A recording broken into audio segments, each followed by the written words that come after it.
Hi guys, இன்றைக்கி நாம் ஒரு பேச்சுலர் ஃப்ரெண்ட்லியான ஒரு எக் ரெசிபி எப்படி பண்ணுறதுன்னு பார்க்கலாம். அதுக்கு முன்னாடி சேனலை சப்ஸ்கிரைப் பண்ணிக்கோங்க.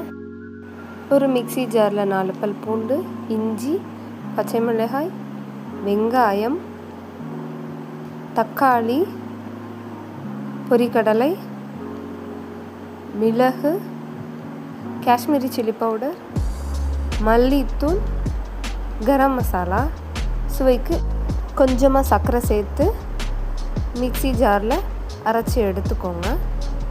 இது தேவையில்லைன்னா ஸ்கிப் பண்ணிடலாம்.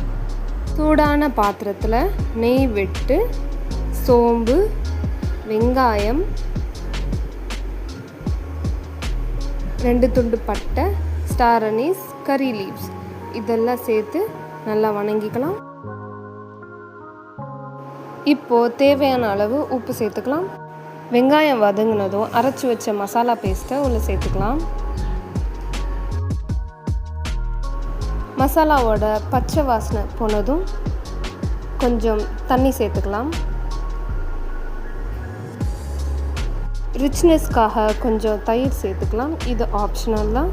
சேர்த்து நல்லா கலந்து விட்டுட்டு பாயில் ஆனதும் ஒன்றா பாயில் பண்ண எக்ஸை உள்ளே சேர்த்துக்கலாம். அவ்வளோதாங்க, ஒரு 5 மினிட்ஸ் பாயில் ஆனதும் முட்டை கிரேவி ரெடி. ரொம்பவே சிம்பிளாக இருக்குங்க. சுட சுட சாதத்தோடு சேர்த்து சாப்பிட்டு பாருங்கள், ரொம்பவே சூப்பராக இருக்கும். ரொம்பவே ஈஸியான ரெசிபி. இந்த மாதிரி சிம்பிளான வீடியோஸ்க்கு சிம்பிள் குக் சேனலை சப்ஸ்கிரைப் பண்ணுங்கள். Cook simply, live happily.